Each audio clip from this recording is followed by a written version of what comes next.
ni senilapha ungexesha inkqubo kungekho sidingo sokuba aphakame yena kodwa ke iZahara Army and inendlela yayo ke la Zahara Army yokuza yiyo loo nto ndiyitipha nje izawuza ngendlela yayo la Zahara Army bandicela umbusi yenza nombuselelo masimbeteleni izandla bethuna izambusi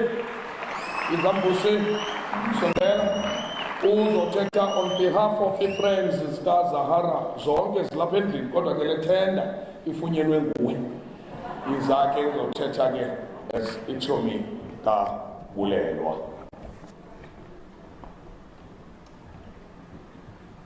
Ndiyazibulisela ngaphakathi, ndibulisa komama, ndibulisa kotata, ndibulisa kwinkosi, ndibulisa abemusic.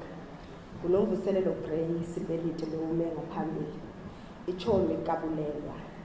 Ndizawuthetha ngobulelwa kakhulu ke. Ngoba ndaze ubulelwa ndikhula nobulelwa. Ubulelwa ndimazi ubomi bam bonke ngoba sizalwe endaweni abazali bethu behlala kwindawo eyi-1. Kwenzeka ngo-1998 safunda kwisikolo esi-1. Saqala ukuba ngabahlobo nobulelwa ngoku.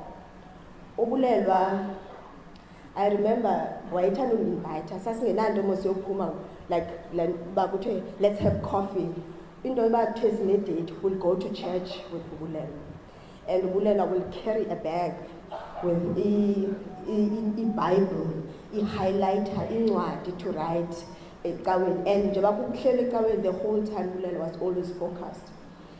Ubulelwa would sing for us sometimes like ethanda ucula Tracy Chapman or uBrand Longwood. Acule bethanda ucula and she used to say ndoba yazi ndivumele ndinisayine autograph ngoku because one day I'll be a celebrity and you won't get a chance to even get close to me. And we would laugh at her. Yeah, well, but you know that we didn't believe that would never happen. But and really it did happen. Wabangu Zahara, and we were so proud. Efumani awards, it went well. And Bulelwa into an inhliziyo enhle. Bulelwa kukhula kwakhe bengongeni umuntu othanda uthetha because mhlawumbe abanye bazathi uZahara ntontoni but Bulelwa engomntu uthanda uthetha nje xa thethayo. And I remember this one time sizayo elwandle ndimnaye nokite enye itshomi yethu. Then siye kwenye itshomi yethu ke I won't mention it. Le itshomi yethu isinika imali asinamali obheka elwandle isinika imali siphume sobathathu ke ndim Bulelwa nokite sithi nokite imali singamshiyi usitaze sikhwele ngale mali yakhe. I remember Ubulelwa sicala siyokhwela eteksini ndobana guys don't do that. What I'm trying to emphasize ndobana from a very young age Ubulelwa ibingumuntu onobuntu engayithandi intwembi engumuntu onethemba and engumuntu osuka kwikhaya elenkonzo engumuntu onenkolo. She was a believer. Ndikhumbula noba sihleli mhlambi basihleli sonke endaweni sivisite noba kusekhaya noba kuphi Ubulelwa would cook for us. Sizohlala phansi asiphekele ba beyibonile asibone phi le recipe asenzele yonke lonto. And in holidays she would go with her mother emsebenzini pause ubukela movies. Xa kuvula izikolo we don't do much, we're going to sit ebaleni sihlale and then uzosibalisela eza movies zonke ebezibukele. So she would share yonke into nathi because thina sasingekho kwezinto basihambe singenayo no opportunity basifumane lonto.